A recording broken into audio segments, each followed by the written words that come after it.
Hello and welcome. You are listening to the Wise Athletes Podcast, where we invite you to join our journey to understand how older athletes can achieve high performance and longevity in athletics. I am Joe Lavelle with Dr. Glenn Winkle, and this is episode 19 of our podcast.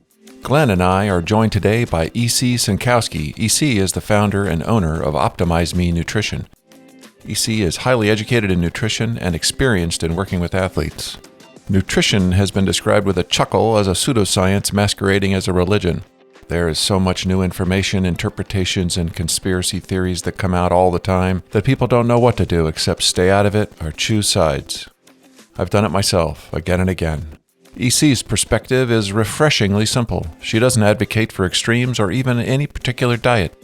EC's advice is to keep it simple when it comes to choosing a formula for what to eat and how much. Don't make a list of 1,000 rules of things to avoid and do. Instead, EC's approach is to focus on what matters the most and then fine-tune as you get closer to your personalized diet that best fits your goals and lifestyle. It makes sense to me. After talking to EC, I'd say the perfect nutrition plan is so simple there are obviously no oversights, not so complex that there are no obvious oversights. Listen in as EC walks us through how to think about food for athletes and how to make good, evidence-based decisions about what to eat and how much to best fit our goals and lifestyle. I think you'll find it interesting, and I think you might even pick up a few tricks for finding the diet that you'll enjoy and stick to. As always, Glenn and I hope you find this information helpful in your quest to become a wise athlete. Good morning. Our discussion today is about nutrition for the older athlete with a focus on optimizing or at least improving recovery. I'm joined today by E.C. Synkowski, founder and owner of Optimize Me Nutrition. Welcome, E.C. Thank you so much for having me on. I appreciate you taking some time out of your busy day to join us. Nutrition is one of my favorite topics, and I've been looking forward to having you on here ever since I was introduced to you by Charlie Merrill. Yeah. Of course, Glenn is on all the podcasts. Thank you, Glenn, for joining us as well. All right, Joe, good to see you. EC, can you give us a little bit of background about you so that our audience can understand where your knowledge and perspective on this subject comes from?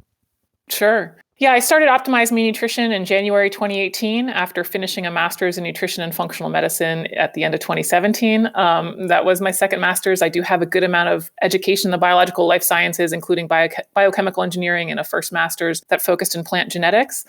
I have some traction in this space largely because of my former role with CrossFit corporate. And so I help design and implement their training programs. And so I definitely have kind of that exercise piece as well. Perhaps not the same type of exercise as your audience, but definitely kind of nutrition with the lens for the athlete for sure. Well, that's great. Just the last podcast that we put out was about training with power for the cyclist, the master cyclist. So myself included, and certainly others that are listening in, are doing some more of that CrossFit-like activity as a part of trying to be stronger in perhaps their main sport. Yeah. I was just going to say, the cross-training stuff is great. We can argue all day about what's happening under the hood on the physiology end, but just even from a mental break perspective, doing something different to then provide the motivation to get back on the bike, and also kind of preventing those injuries. So yeah, I think that's great for your group to be doing something like that. Yeah, totally. And I have actually spent more of my life in the gym than I have on a bike. And so I have never had to be convinced that working out in a gym was a good thing. But I did get away from it for a while when I started focusing more on cycling. And I really, as I got older, I found that I was suffering from the disuse of some muscles that don't get much activity while sitting on a bike. And so I'm having to make up for lost time on that. Well, good. So I said, this is one of my favorite topics, and I have so many questions. I mean, nutrition and diet. We could just spend an hour talking about all of my diets over the last 20 years. Supplements, I'm afraid I'm a bit addicted to supplements.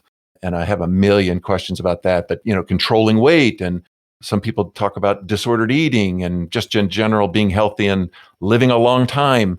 There's just so much that I would love to get into a lot of detail with you, but I know we'd only have a little bit of time together. So we have to choose something. And the topic that I want to spend our time together on is recovery.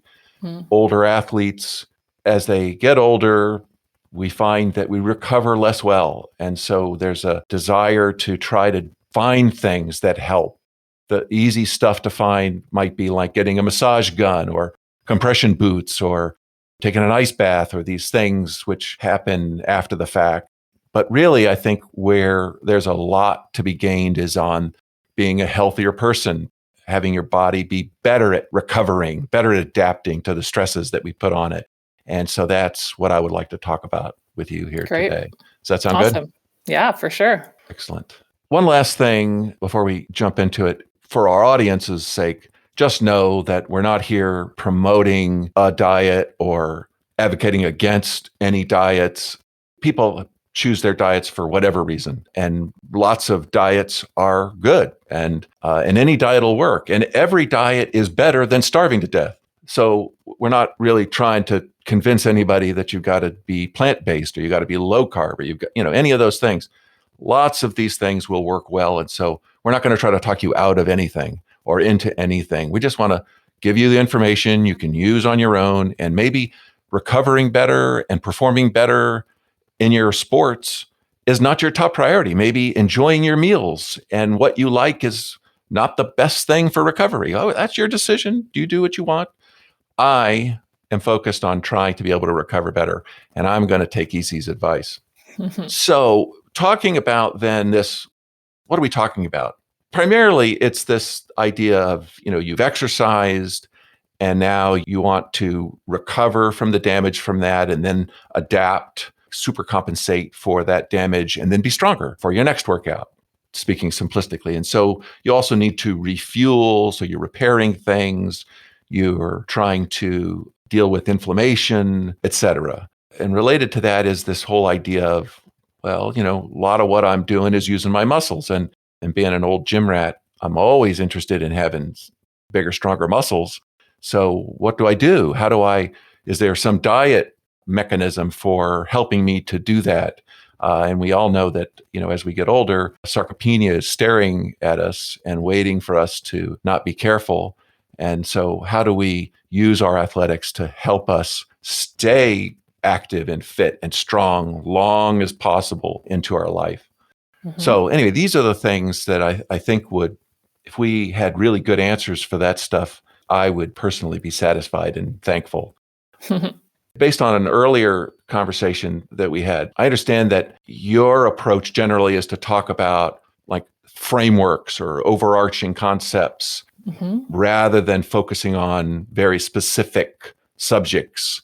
And I love frameworks. I'm an old consultant myself, and frameworks was part of the trade. And so I don't know how you think we ought to eat this elephant here, but why don't I turn it over to you and you can walk us through your thoughts?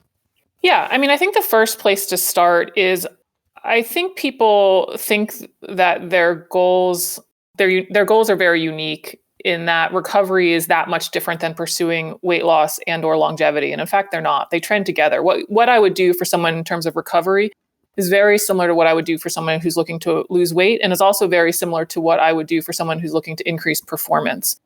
These mechanisms are redundant with each other. And so when we want to look at things like recovery and inflammation, these are also factors in people who have excess weight to lose or also, again, want to improve performance or just their overall health. And so a lot of what I am going to say, although we're gearing it towards recovery, it also can have implications for other goals as well, whether or not it's increasing performance directly and or just increasing recovery from performance, just general overall health, or even people who want to lose excess weight. This can be good for them as well.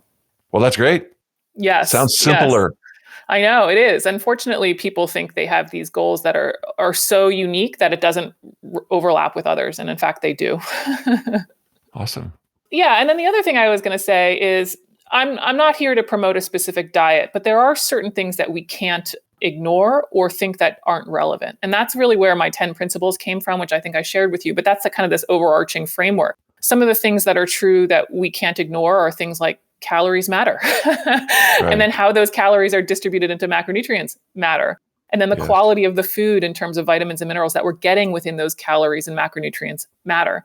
But then things like the psychology matters as well. And so this is where we have, in the end, we've got thousands and thousands of different diets, but the underlying principles to them are, okay, tell me the total amount of food you're eating. Tell me the quality of that food. Tell me what's kind of realistic for you on like a mental psychological level. Tell me what your goals are, and then we can kind of point you in the right direction. So that's where I think some of the confusion is as well, is people are latching onto these details of should I eat the halibut or the salmon? And it's like, okay, what's your overall caloric intake? Is that appropriate for you and your goals? Yeah, that makes sense. There is so much crazy talk that goes on in the internet. It's a good lesson, I think, for people in general and my children in particular, understanding how you can't just believe everything you read or hear. And yes, I would argue, anybody who has legitimately tried to lose weight knows that calories matter. Mm-hmm. But that's not the whole story. Then there's compliance, right? And so some foods for some people have different effects than other foods. And so there's a lot going on there. And also, macros you talked about, and I'm a protein guy, but other than having a whey shake, there's very few things which is a macro. It's usually food. And so how do you figure out what to eat? Because I want this much protein. Well, you can't get that unless you're just going to have 6 protein shakes a day. And that wouldn't be very attractive to me anyway. So do you want to walk us through your 10 principles then? I don't know if you want to start there. I might start with protein. I mean, you've mentioned a few times. I do think it's relevant to your population for reasons you've mentioned. So perhaps we start there? Yes. Awesome. Yeah. I mean, I think protein is definitely of interest for your group, partially for the performance angle, also because of recovery. If we're going to rebuild our tissues to a stronger level, guess what we need? Protein. Protein makes up virtually everything in the body. And then, we also have to worry about the sarcopenia, right? So we've got loss of muscle mass as we age. That is inevitable. That is going to happen, and we have to buffer against that. So I do put out a specific number for our target protein level. Is it going to be the perfect number for everybody in every circumstance? No, of course not. But hey, we got to talk about some specifics to give people some guidelines to start. And so the number that I do put out there is 0.7 grams of protein per pound of their current weight. Now, if they have a lot of extra weight they want to lose, let's say their target weight is 30 pounds away from that current weight, then perhaps they're going to use their target weight instead. Otherwise, they'll find that their protein's a little too high to sustain. But I think that's a great place to start. And I've worked with a lot of different individuals, not necessarily your exact population, but a lot of different individuals who are active. And it is hard to hit that number, 0.7 grams of protein per pound of body weight. You mean hard because it's hard to eat that much of it? They'll find that they can do it. And in fact, I was going to get into that just briefly, that the reason why I selected that number, it comes from a lot of different sources, but it's actually lower than a lot of numbers you'll hear either from the weightlifting community or the bodybuilding community. It's not what I would consider excessive by any means. It puts protein on the order of 20 to 25% of your overall calories, which is well within kind of recommended ranges for protein. But people will find that day in and day out, no, they're not sustaining that number. So for your athletes, it's also a number that will be protective of sarcopenia according to the literature. So that would be something interesting for your athletes. Hey, where do I end up each day on protein? I think what they're going to find is they'll do it for a couple days and then realize they fell off after a few. And that's experience working with my own clientele in the CrossFit population. I eat more than that. Mm-hmm. And the reason for that is because I find it very satiating. Mm-hmm. And so it keeps me from eating more other things. Correct. And that's why you find protein is often a key component of a lot of weight loss diets because of its satiation. And so that's another kind of great factor as well. I do kind of give the range of 0.7 up to 1 grams of protein per pound of body weight, but there's no sense in making a recommendation of a number that no one's going to hit. So I kind of have them start at the 0.7. And if they find that they're doing fine there, and, maybe they're an athlete with a higher volume, great, try 0.8. Great, try 0.9. You're going to figure out, okay, I feel better at this number and or I can't sustain this number. And that kind of gives you your answer of where you're going to be. Right. So some of the things that I have heard in the recent years is related to how having more protein is actually not great from a longevity point of view. Mm-hmm. So yes, you need enough. And losing all your muscle mass and being frail, and then you're going to have a serious accident when you stumble. Well, that's bad for longevity also. But always having high mTOR activity is what they talk about. It seems to be negative for other reasons. Can you talk about that at all? I mean, should we pulse the protein? You have high protein on days where you had hard workouts and low on other days. And No, I wouldn't do the kind of cyclic nature to diets. I don't recommend that. I don't think people are even near the baseline to then add that level of precision. And this is true of athletic populations as well. Part of the problem with nutrition discussions is we use the words more and less. Those are sort of irrelevant, absent of actually knowing what number we're talking about for you. Like, if somebody's eating 40 grams of protein a day, they might think that's a lot. Now, for you, you're like, that's not a lot. But, we can't really make these claims about I should be eating more protein or less protein until we know, okay, what are we talking about? Is it the 0.7 grams per pound of body weight? We're talking about 0.9 grams. We're talking about 1.5. Like, what's the actual number? And so that's where a lot gets lost in the nutrition discussion is we're kind of making these discussions on qualitative terms, not quantitative terms, right? Now, I think where there is some literature on protein, there's two ways I want to go with this. One is if somebody is having a very high protein diet relative, right? Again, I'm using that relative term. What has to happen to carbohydrates and fat? Inevitably, they have to come down. There's only so much food we eat in a day. So if we have a lot of steak, a lot of protein shakes, a lot of chicken, we're probably not getting a lot of fruits and vegetables, right? And so therefore, by default, we might be crowding out some of the other nutrients that are necessary as well. That is one thing. There is some literature to suggest the gut microbiome has some implications from high protein, but again, it's sort of because of the absence of fruit and vegetables. So that's my main concern when somebody talks about a really high protein diet is how does the rest of the diet compensate because you're eating all of this chicken, tuna, whatever. It's not necessarily that the chicken is so problematic. It's now that we've left other nutrients out of the picture. that's sort of obvious once you've said it. Of course, it never dawned on me that would be the rationale for it. So yeah, well, thanks for that. Yeah. So was there more on protein? I think, again, people love jumping. A colleague of mine, he's called it misapplied precision. And I think I see that constantly in the nutrition space where they'll hear these ideas about pulsing their protein or changing their macros on different days or taking this supplement at X time. And it's like, you can't even tell me the total number of grams of protein you're having on average. You can't tell me your total calories you're having on average. You can't tell me how many fruits and vegetables you're having on averst. Like, these are kind of the basic underpinnings that we need to get started with before we worry about making the system more complicated. And the research on timing for most situations is, unless it's changing the overall quantity that you're eating, it doesn't matter much. Now, maybe Olympians, kind of high-end performance, we can get into that. But for the most part, these timing methodologies of don't eat at this time or only eat at this time ultimately end up changing the overall quantity. And that's the factor that we have to really care about. So people might start latching onto, I can't eat at this time or I only eat at this time. But what's really changing is now you had more or less protein. And that's sort of the confounding factor in all of this. And so I'd much rather people focus on some really basic stuff and get consistent there. Like, get consistent at 0.7 and tell me that you're doing it before we start worrying about pulsating with rest days and so on. Yeah, well, I guess that makes sense. I mean, you've got to kind of apply an 80-20 rule on all of these things so that you're focusing on the most important stuff that's left. And Correct. As you nail the bigger things, then you have afforded yourself the opportunity to focus on the less important things, but that's what's left.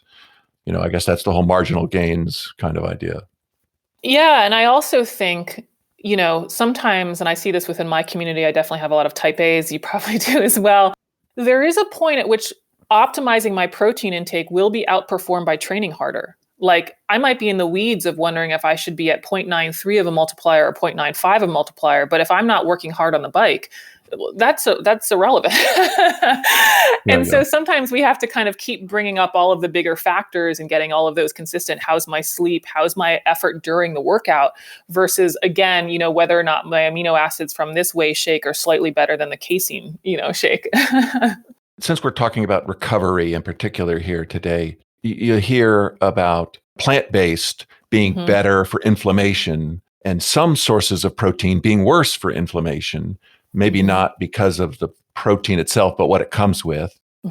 But, so like if I was, in fact, I am actually thinking of trying to be more plant-based in my diet, the problem for me becomes, because I'm the big protein eater, well, what am I going to eat? I mean, I can't have my whey shakes anymore, and I'm not going to have my salmon anymore. So gosh, what am I going to eat? So the question, I guess, is, rather than getting too far down in the weeds on plant protein, the question it would be, what does your experience tell you, the research that you've read tell you about whether fish versus plant protein or whatever you think is appropriate matter in terms of recovery for the older athlete?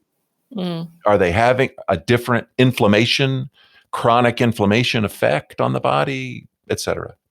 Yeah, I mean, I think you actually said it quite well already in that, you don't really sit down and eat protein. You eat a food that has a myriad of nutrients in it. And so this is where I see a lot of confusion in nutrition. It's like, should I have the vegan pea shake or should I have the salmon?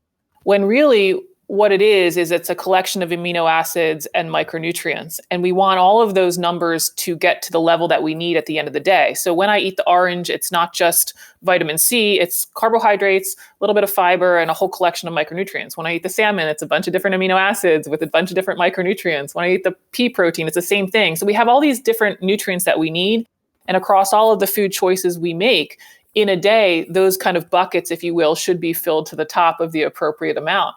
And so I would love for people not to see the salmon as the salmon, but to see it as amino acids, fat, and like I said, micronutrients, and then so on and so forth for all the other foods. And so therefore, your question of whether or not I should have the vegan shake or the salmon, absent of your decision about ethics on that, is that adding to my overall day such that all of my nutrients are correct? Is that part of the puzzle that allows me to get all of the right amount of nutrients? And we can't give that answer until we do that analysis. And that's, another part of the problem with nutrition is people kind of want tell me what I should make for this decision right now, salmon or pea protein. It's like, well, you have to actually tell me your whole diet such that I know what you're eating to be able to tell you which one was the better fit at that moment, because the overall diet is what determines the outcome, not any single choice of it. Well, sure. And that makes sense. But let me push back a second and just say, let's just assume that I'm getting enough, and there's three dudes and they're all getting enough protein, but one of them is getting it by eating hamburgers, and one of them is getting it by eating fish, and one of them is getting it by eating a bunch of pea protein shakes. Do any of them have likely different recovery effects? I'm going to push back again. I still need to know the rest of their diet because that perhaps is only a third, a fourth of the calories in their day. So I have so many other factors coming into play of what's the context for their overall diet. So, one of the things that I really recommend, it's actually kind of the cornerstone that I recommend before protein, is something called the 800 gram challenge. It's to eat 800 grams by weight of fruits and vegetables each day, and the individual chooses which fruits and veggies they want. I didn't mean to make this about my specific diet approach, but I set the context for people to eat a certain amount of fruits and veggies for both weight, health, and performance reasons. And guess what? One of the most common things I hear about people who do the 800 gram challenge from my athletic population is, I feel so much better. I'm recovering faster. I have better performance, which is not surprising given the antioxidant, anti-inflammatory load of the fruits and veggies. So I'm coming back to your question about, the guy with the burgers, the guy with the pea protein, and the guy with the salmon. What if the guy with the pea protein, the rest of the day is like candy bars and soda, and the guy with the burgers is fruits and vegetables? We have a different outcome, or vice versa. So that's where I have to know the whole diet. So just to understand your perspective on that, if they all had a good diet, other than those three variables, that one variable with three states, then would you say that it didn't really matter that much? Correct. Yeah. I mean, if we were going to equate all of, make sure they all have the right micronutrient need, make sure their total calories on the day are appropriate, make sure their macronutrient distribution is favorable, enough protein for recovery, all that stuff. Training's the same, sleep's the same, life stress is the same. I would say they're equivalent in terms of risk. Yeah. Okay. Well, that's clear. That sure makes it easier. But look at all those caveats we had to put in, right? And that's the problem, is I don't think a lot of people are there with all of those caveats. Well, the issue, I think, is that it just kind of comes back down to this thing that you said to me by email, and the first time we communicated about our topic today, which is these little details are not as important as the bigger picture. Yes. And it's sort of in this 80-20 rule idea of some of these things, which we hear a lot about on the internet, are down in the 0.1% effect. Let's make sure we're doing the 20% effect and the 30% effects first. And, and if you're then trying to get ready for some super hard thing, or you're just trying to get that last 0.5% in your performance, then yes, there are some other things that you could focus on and really perfect or stop doing things which are hurting you that don't have a big effect, but you want every little thing and you've got all the big things done already. Yeah. And I mean, the USDA, their statistics, just as an example on fruits and vegetables, it's like 80 to 90% of people aren't getting enough fruits and vegetables. That percentage is high enough that means that's our populations. As much as, we're dealing with more of an active population for both of us, that percentage is astronomical. And I've seen it with my athletes as well. Like they can do the 800-gram challenge for a good number of days, but they aren't perfect. And I'm not either. I'm not saying that I'm doing every day perfectly as well. And so that's where more of the gain will be for 90% plus of people than again, worrying about, any one specific choice. Okay. And then also you had said something about timing of food, and that timing really just, like intermittent fasting as a thing was really just a matter of controlling how many calories so that you didn't overeat. Correct. But I wanted to just ask, ever since I was a kid going to the gym, there was always this idea of have protein right after you've lifted. Correct.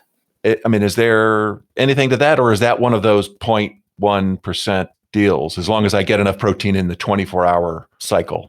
Yeah, I think your latter point's more accurate. One of the principles I say is timing only matters to the extent it affects quantity. So generally what the amino acids that are, and it depends on the workout duration too. I also appreciate that you're dealing with endurance athletes. So we are going to probably have to deal with intra-session fueling a little bit more, even some high volume days. But absent of that specifics, like let's say you're doing an hour session at the gym, most of the amino acids that are available immediately post-workout are actually from your meal prior, because the digestion process is a several hour process depending on the size of the meal, what was in it, whole foods, not all of this other thing. So it's not like you have the shake and those are then immediately available for the muscles anyway. So that post-workout window isn't that important. Now, for a bodybuilder, and that's where a lot of this stuff comes out of, who's pushing the theoretical limit of how much muscle mass they can put on for a physique, they're trying to kind of always have protein around to optimize the theoretically maximum amount of protein that or muscle mass that they can have. And so I agree with their recommendations to spread protein out during the day and to make sure that they have enough. But you want to think about it as they're kind of like theoretically optimizing their physique versus what do we know is actually necessary for performance and muscle mass gain. And it doesn't seem for like 99% of people that timing really does much of anything, assuming they're getting enough quantity. But that's where we have some confusion, is that people's quantity often ends up changing when they start doing these timing things. So we just have to make sure we understand what variables are at play.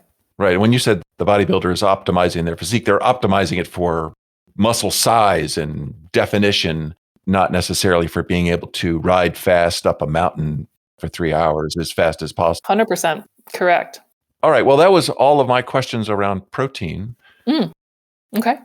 And there's more than protein. There is. So shall we talk about, why don't we just cover the other macros?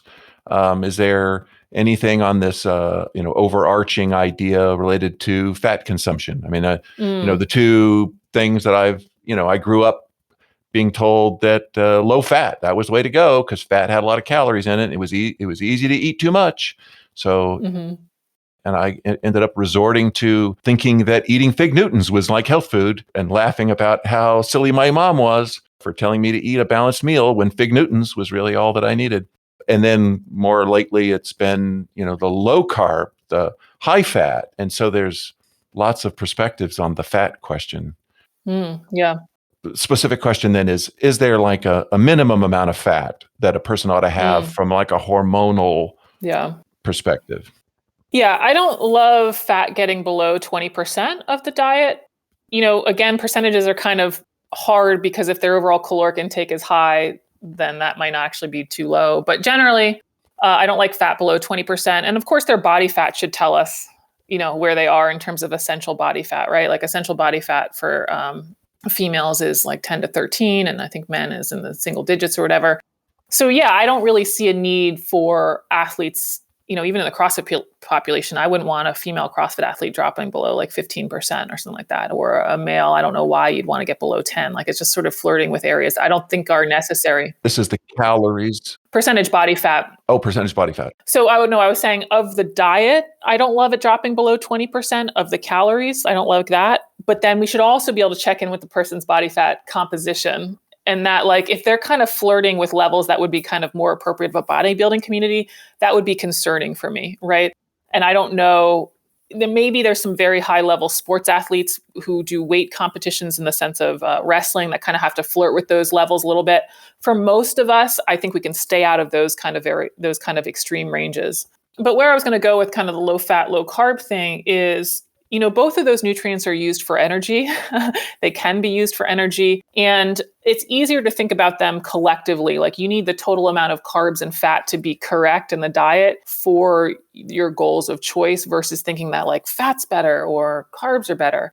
And then depending on your activity will determine kind of the best ratio between them. So very broad brush, the shorter and more intense you want the activity, the more that you're going to want carbs to be present.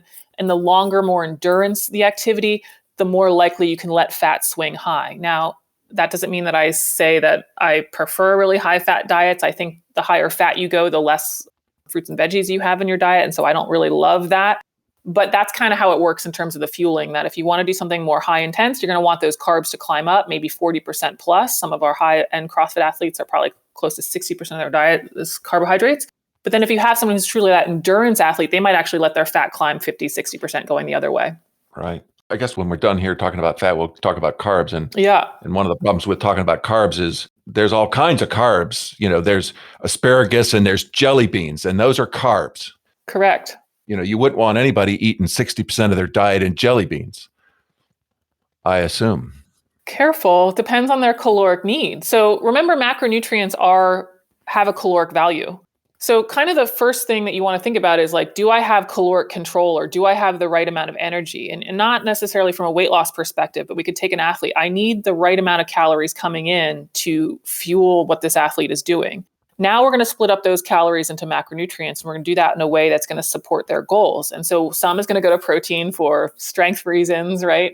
For their sport. And then the balance we split between carbs and fat, and we split those carbs and fat based on their sport of choice as well as their food choices.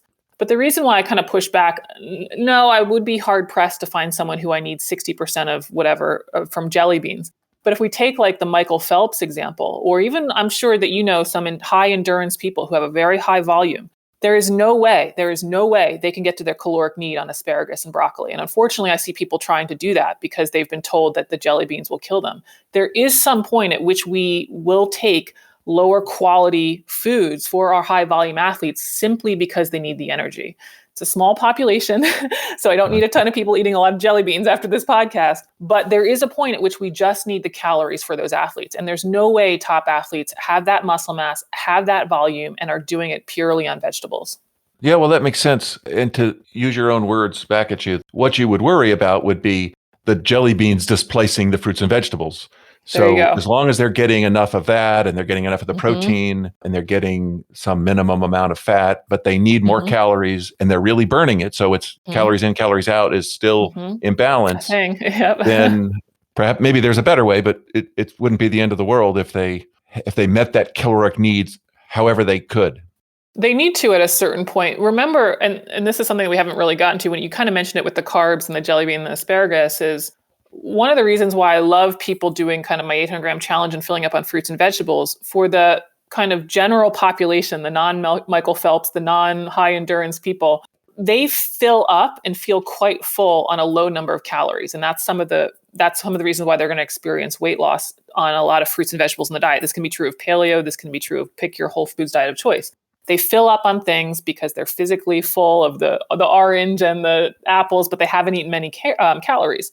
That's a problem for a high volume athlete. Somebody who's working out 8 hours a day, they can't feel like they had this major meal and then go hit a session hard for 2 hours.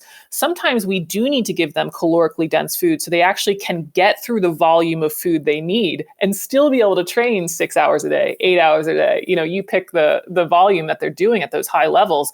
that they can't be doing it all on broccoli, even from a logistical perspective. Like how could they train after a big meal like that? Exactly. Yes. I have wondered about that when I was thinking about your 800-gram challenge, but it sounds like there's nuance in that plan. Yeah, so it ends up only being about 6 cups, or I always use the fist example. An adult closed fist is about a cup. So for most people that are working out, let's say hour or two per day, they can do it. It's 500 calories or less. At each main meal, you have 2 cups of fruits and vegetables, throw in some leafy greens that don't really weigh a lot. You'll get there. So I don't let a lot of people say they can't do it. Right.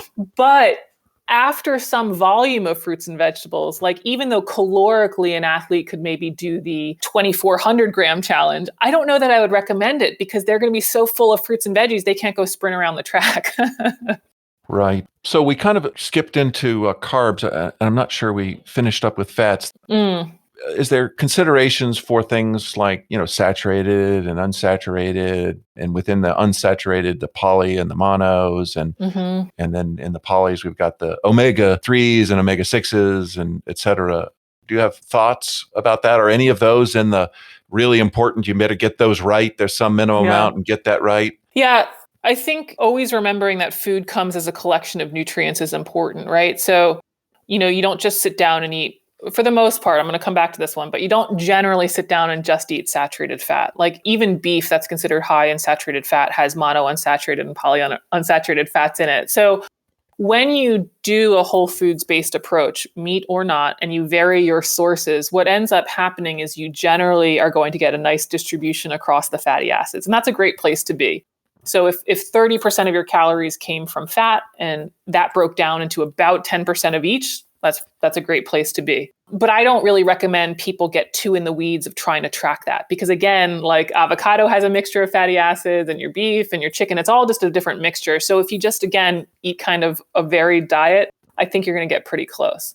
There is research to suggest that saturated fat is more risky. Now, that doesn't mean that I'm saying saturated fat should be 0, but I do not agree with people pushing saturated fat high. It tends to raise cholesterol. Does that mean you're going to die tomorrow? Nope. There's a whole bunch of other factors that come into play for making that a risk, but it is certainly a risk factor. So tons of extra butter or tons of extra coconut oil, I don't think is necessary nor health protective. Can it be part of an overall healthy diet? Yes, of course. Should it be the main source in your diet? No, not in my opinion.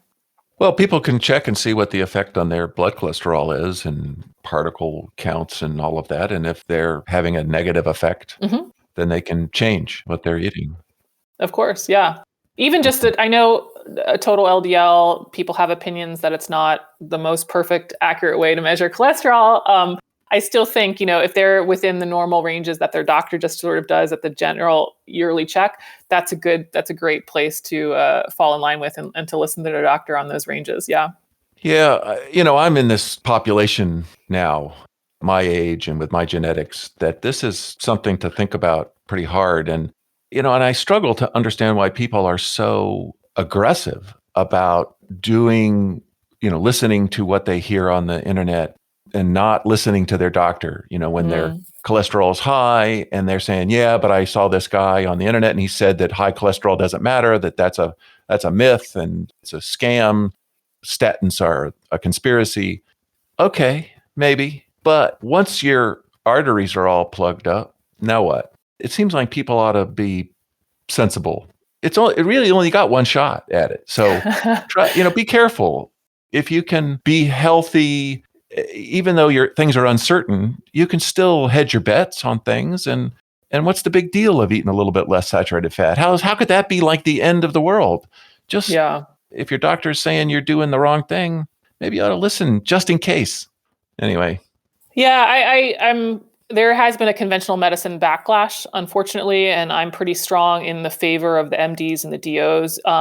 They go through a good amount of schooling and training to get there, and most people don't go into that kind of debt because they want to be bad people or make bad recommendations.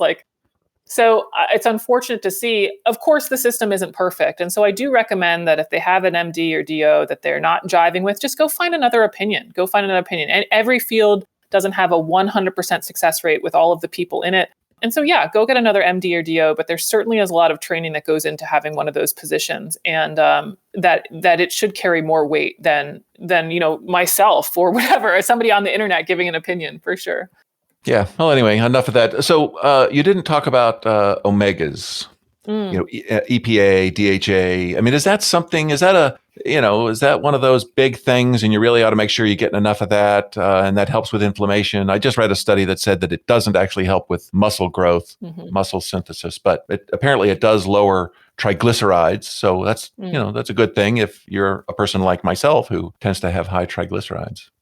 Yeah, I mean, I don't recommend supplements. I don't take supplements myself, and I don't recommend fish oil. I think the research and the reason why we keep hearing, oh, it works and oh, it doesn't work is because the effect, if any, is very, very small. And that, again, you're going to have a greater effect by making sure your overall calories are appropriate, getting enough fruits and veggies, having enough protein, exercise, all of that stuff, right? Sleep, exercise, blah, blah. And so, no, I don't think the effect is very great. The other thing you have to remember about these studies, and this is where we get confused often, is lowering triglycerides is not the same thing as reversing death, disease, or improving mortality, right? So we'll see studies, and I'm not putting down the studies. The studies have very real value to prove mechanistically what is going on. But lower triglycerides doesn't mean this person will now live longer. So there's oftentimes people will be like, oh, I'm taking this supplement because it improves testosterone, or, oh, I'm taking this supplement because it does whatever to inflammation. It's like, okay, well, tell me about the proof for actual increased pounds on the back squat, actual faster race times, death, disease. I want to know about the clinical outcomes. I don't want to know how markers are changing, because markers change all the time. And again, that's not putting down the research. Those are help putting together the puzzle pieces, but we can't hang our hat and say, well, now that triglycerides lower, therefore I am prevented against heart disease. So you wouldn't say have fish some of the time because that's a good source for omega-3s. I would say have fish because it's a good whole food source that has protein, micronutrients that we need. Yeah. Okay. So, and having done that, voila, you get some omega-3s too. Yeah. Do I think that the fish's magic is in the omega-3s? No. I think the fish's magic is in the fact that it's giving you nutrients you need in the appropriate caloric load. All right. Well, was there anything else that anybody wanted to talk about related to fat? And then I have some questions about carbohydrate. I think I'm good there. So carbohydrates. Again, we're talking about trying to improve or, if possible, optimize recovery for older athletes, recovery from exercise, and the impact of diet, of nutrition on that. And I have always heard that sugar, whatever the details of whatever that means, are inflammatory. And therefore, anyway, this is what I've heard, would be a detriment to your body's ability to recover from these stresses that athletes put on their bodies. And then the second one would be fiber. But let's talk about sugar first. Sure. Yeah, I think one of the things to understand about inflammation is that any food in excess can be inflammatory. Excess weight itself is inflammatory. So anything in excess can be inflammatory. And so we could put even fat in that category as well.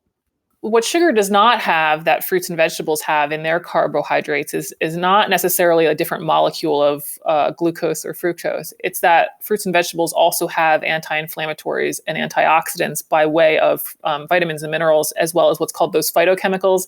I'm sure you know about them or heard about them. Like, this is how red wine has been marketed as healthy with resveratrol. That's a phytochemical.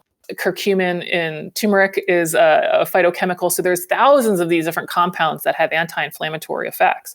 And so when you compare the apple to sugar, the apple will appear anti-inflammatory, partially because of the other nutrients in it, not necessarily because of the sugar in it. And so that's part of the discussion here to understand, is that when we're looking at carbohydrates for recovery, is why I like people having this baseline level of fruits and veggies in their diet. It's not just because I'm helping to keep calories in line, which could, by way of weight control, be anti-inflammatory, but also because they're taking in anti-inflammatories and vitamins, minerals, and phytochemicals. Okay, so sugar is in itself not bad. It's just that it displaces potentially things which are good. Or sugar in excess could be bad, right? So it's still coming back to total quantity. That's part of the equation here to determine good or bad. Yeah. Okay. Well, I certainly in my mind have bought into the demonization of sugar, added sugar. It's a calorically dense food. There you go. It's very easy to eat a lot of it.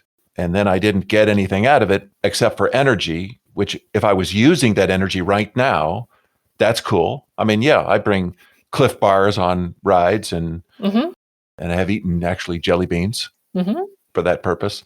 But if I'm just sitting around on my couch eating sugar, I have all that extra energy that I'm not putting to any use.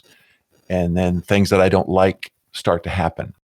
Correct. Including you've nailed it. Reaching in and grabbing another handful and another handful. There, you've nailed it. It's not satiating at all. It's the dose. You've nailed it. It's the dose and the satiation. And again, fruits and vegetables fill us up. We feel physically full faster than we would on the jelly beans. And so that's a lot of the problem with the added sugar foods is if the dose is correct, is not necessarily a problem. It's just the dose is not often correct. They're too tasty. They're too delicious. We eat them too much of them too quickly. That's the problem is the dose is now at a level that is becoming problematic. And that's what's so commonplace in the foods that we overeat. It's the processed foods. They're very calorically dense by way of carbs and fat. We do not have good natural mechanisms to control how many chips and Doritos we eat and all that stuff. And so we end up eating too much. Yeah. Well, and so one of the where that leads us to then is fiber. So you're eating the apple versus the piece of sugar. They might have the same amount of sugar, but the apple has a lot of, in addition to the phytonutrients, it's got a lot of fiber in it. You've got it. What are your thoughts about making sure people get fiber? If they're going to eat 800 grams of fruits and vegetables, they're going to be getting some fiber. Yep, they are. Now, it depends which ones they choose. They might not actually get the amount of fiber they need. If they do a lot of, let's say, watermelon, they're not going to get all the fiber they need. But yeah, the 800 gram challenge can get them very close to that kind of 25 to 35 grams of fiber that's recommended per day. And of course, they're going to eat some other things that probably have fiber in it. But yeah, fiber is great. I mean, I think it's probably the most underrated nutrient out there. We hear so much about gut health these days and how important your gut microbiome is. And guess what fiber does? It feeds the good microbiota in your gut. And so the ones that are, quote, anti-inflammatory and associated with health, they are going to use the fiber for energy. And so people are oftentimes worried about probiotics and stuff like that. And it's like, hey, let's first look at what's in our foods. Let's make sure that those have enough fiber to feed the species that you want. Okay, so fiber, getting enough fiber, and maybe we can talk about what that means, enough, is an important part of a good diet that would be optimal for recovering from athletic exercise. I think so. You have your very low carb people who say they don't need that, or even carnivore-like athletes. I think it's more health protective and more likely to aid recovery when you have fiber and those phytochemicals present in plants. Yeah. Yeah, that makes sense. That also would seem like, and I guess everybody's digestive process is different, and even mine is different from year to year. But one of the things that to be really a healthy person and not carry any extra weight, which a cyclist, a runner, these people worry about that, is to have a good, efficient elimination process. And fiber, I think, is a part of having that work well. Totally. Not carrying any extra weight that's not doing you any good. Yeah. I mean, certainly, I think first looking at overall caloric load, if we really want to talk about weight and optimizing weight to strength ratio for our athletes, right? That's going to come before elimination. But yeah, I mean, we have to look and make sure that, daily elimination is happening and going well. Yeah. Okay. Well, so anything else under the carb heading that you think is worth sharing with people? I don't think so at the moment. Okay, so let's talk about the weight loss thing, because a lot of people, and I'll admit that I'm in that group, chronically in that group, look at endurance exercise as a great way to control weight. And sometimes it becomes a great way to justify eating stuff that I maybe wouldn't eat otherwise. I wouldn't give myself permission, but hey, I just burned 2,000 calories. Yeah. Where's that cake? Yeah. And to some extent, as long as I'm keeping my weight under control, and if maybe I'm getting my fruits and vegetables and proteins and enough of fats, then why not? Why shouldn't I have that piece of cake? I mean, I think that's what you'd say, right? Generally, yeah. I think be careful on using any apps or trackers that are telling you how many calories you, quote, burned in your session. Use your body. Your body is your best tracker of whether or not you're eating the right number of calories and how those macronutrients are distributed. So that's one thing. I get a lot of people that are confused. Well, let's come back to that because I'm very interested in understanding why my app that told me how many calories I burned is wrong. Because they're based on it's based on formulas that are making a lot of assumptions about your intensity, your weight, your body composition. There's no way it can be right. Now, that doesn't mean they're worthless, but what it does mean is check in with your own body size. If your weight isn't changing and your body composition is not changing favorably, I don't care what the app says. You're eating too much. I totally would get the idea that figuring out calorie burn based on heart rate would be really tricky. Easy for that to be, too high or too low. Mm-hmm. But I think it's also true, maybe to a lesser extent, but still also true that even if you're using something like a power meter where you have measured the amount of energy you have put into your bicycle, that the computer that is taking that information is then multiplying that by some factor that says, oh, but this much of energy you then put out as heat and blah, blah, blah, blah, blah. And so you didn't burn just those calories that's in those joules from the power meter. You burned that times 1 point whatever. I mean, is that true?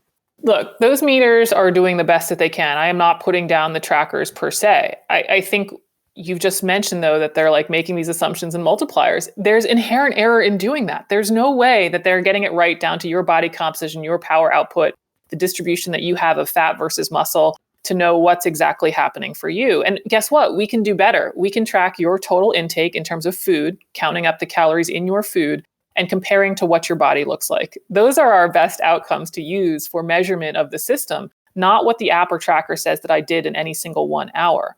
I do think the more your activity looks, I'm going to say the word normal, the more accurate those are. What do I mean by that? Biking, running, maybe even swimming for general accepted paces, I think those are going to be relatively okay because we have a lot of data on that. What don't we have a lot of data on? High intensity pull-ups and squat cleans with a barbell, right? Those trackers are not going to be very good at, let's say, a CrossFit type activity as much as running at an 8-mile pace. That still means, though, however, the 8-mile pace is still going to have error, 8 miles per hour pace. That's still going to have some error in it for sure. And I just don't see the utility of why we need to use those that accurately. We have, again, your intake and we have your body composition and we can work with those. Well, and it's got to be true that an individual, a normal, 99% of people, they can tell if they're putting on weight or losing weight. They, in a very short order. They don't have to get on the scale to see if it's really true and then adjust for water weight or, that kind of thing. They know. Totally. Yeah. I think we know ourselves. We've seen ourselves so many times in the mirror. I think you're dead on. I think it's fine to go ahead and get your body composition tested and all that stuff, but I think people inherently know pretty quickly what's changing. Even weight is a great example because people, when they add muscle, can gain weight, but very quickly if that's the weight you want or the weight you don't want. Right. I see that we're running out of time here. Let me try to hit you with a couple of things and just get your thoughts on them. The big boogeyman for dieting, for weight control, just in general, but maybe it even gets into getting enough protein, as you have mentioned, is compliance. People doing what they say that they intend to do, but some people are good at it and some people aren't good at it. I mean, tricks, any ideas, thoughts that you have on this? Yeah, there's two. The first is my two first steps of kind of adding the fruits and vegetables and adding a certain amount of protein. I purposely, by design, have no restrictions in them. I'm not taking any foods off the table. I'm not telling you can't have your wine or your dark chocolate. I'm saying hit these two checkpoints. Get enough fruits and veggies in your diet. Get enough protein in your diet. Let's do that first and see where you are and then worry about getting more restrictive. So I think that's the first thing is don't start with these elimination or extreme approaches that are not what you're currently doing. Let's So keep it simple first of all. Yeah, don't go I'm going to do this totally different thing is way different than I've ever done before. I just don't think that's a great place to start. The other thing is it does ultimately come down to the person's choice for the most part in terms of this accountability and motivation thing. And I've used this example before. I do think there are things in our life we can truly outsource. And I use this example all the time, taxes being one of them. I'm not good at taxes. I don't do my taxes. I outsource that to somebody who's highly more competent than I am and skilled there. I don't think nutrition is one of them. I don't, because it's too ingrained in our life and we use it too many times per day, and it could be available 24/7 if we want it to be. And so unlike other things where we could maybe get a trainer and go for an hour at the gym, this is going to be something that really does rest on you. And I think there is going to be a point at which you're sick of the cycle or sick of not doing it, that you will just make the decision and change. Yeah. And hopefully, though, you do it in a way that's sustainable and realistic. Like, that's my first point. Don't do it in a way it's like, I'm only going to drink one shake a day and somehow fight through the hunger for 23 hours. Well, and I guess, related to that is that everybody's a little different, not just their physiology, but their ethics as it relates to food and, even their interests. I had used the example of people who just enjoy eating and that's more important to them than recovering well from exercise. And they're willing to be suboptimal there so that they can be more optimal in what's more important to them. Yeah. Interesting. It's so personal. You really sort of have to do it yourself in order to get it right. Yeah, and that's a great point too. I deal with people who get very stressed about making nutrition choices, and we have to also remember that some of those neuroses are not healthy either from a mental health stress perspective, right? So there is a point at which making sure that you're enjoying the process could outperform like getting the perfect diet, right? Right. So my last area then, and then we'll set you free to help the world with their nutrition is supplements. I think you said something about not really being a fan, but people who maybe they have trouble getting enough protein and they do a plant-based diet. And they just can't have another 6 cups of asparagus to get their protein. So protein supplement. Yeah. But then there's things like, vitamin D or, taking magnesium or, things which everybody hears if they are listening, whether it's true or not. People tend to be missing certain things or low on certain things. What do you think? Yeah, I agree. The protein supplement's sort of in its own category. I take, protein powder just for flexibility and sustainability for food choices. I agree with you. It could be a great source for vegans or vegetarians as well. And I don't totally see that as the same bucket as kind of the pill supplements. So pill supplements, there's just not a ton of evidence for them. And here's the deal is, if I'm being perfectly honest, I've tried a slew of supplements. I've done a lot, but there's a difference for me recommending them as there's a lot of evidence for this versus, try it and see what you think. You know what I mean? Because there is always going to be the placebo effect. And guess what? A placebo effect is still an effect. So if somebody really likes something, or for example, they started on a new supplement routine and it also coincided with them changing their diet, more power to them, assuming it's a safe supplement, great. But from an evidence standpoint, there's not a lot of evidence to strongly recommend supplements. And part of that problem is, again, if we look at some of our basic statistics, we know 80 to 90% of people aren't eating enough fruits and vegetables. We know that over 70% of people are overweight or obese. How is magnesium going to do anything, right? That's where we kind of are missing the boat, I think, on a lot of this, that let's set some basic controls in place. And then maybe we would see some more evidence of where and how these supplements are helpful. But I think until we kind of get some basic fundamental things in place with quality and quantity, the supplements will continue not to show much effect. Got you. Yeah, that's one of my addictions at the moment. Actually, for a long time, but I'm trying to solve that addiction. EC, thank you very much. This has been very educational. I hope everyone listening has enjoyed it and learned as much as I have. Thank you. Is there anything else that you'd want to add? And before you answer, I've got some contact information from you, and I'll put that in the show notes so people can reach out to you directly if they have questions about this. And one of the things that I want to point out is that you've got a masterclass that I saw on your website that if somebody really wanted to take a deep dive into this topic, they could really get educated there, it looked like. So tell us a little bit about that, and also if you had any last thoughts. Yeah, well, thank you so much for the discussion. My masterclass, it's goes over those 10 principles that we talked about. That's kind of the why, that's the underpinning to, I think, most diets out there, or a lot of the concepts people need to understand. But at the end of that, people are like, well, that's interesting, but now what do I do in the kitchen? And so the masterclass also has kind of an 8-week program to go through with me live to help them understand their choices. And we do data analysis because, again, like I said before, we can talk about more or less or high and low, but hey, let's take some data on your diet and we're going to figure out where you are and where you can go based on your goals. So that's the masterclass. And I'm not sure when this is airing, but I'll have another live group kicking off early April, so they can check that out. We'll try to get this thing out, say, first week of March. So that'll give people Great. some time if there's still space available. And Yep. All right. Well, thanks again. Have a great day, everybody. I'll wrap it up here. Thank you. All righty. Bye-bye. Thank you so much for listening in to our discussion with E.C. Synkowski. I hope you found E.C.'s tips as interesting and useful as I did. If you have questions for E.C., check out the show notes, where among other things you can find links to the Optimize Me nutrition website. And if you head over to the wiseathletes.com website, you can send us a question to address on the podcast, see all of our episodes, subscribe to our podcast, and you can sign up for our newsletter. If you are on social media and enjoyed this episode, please post about it. That would be a great help.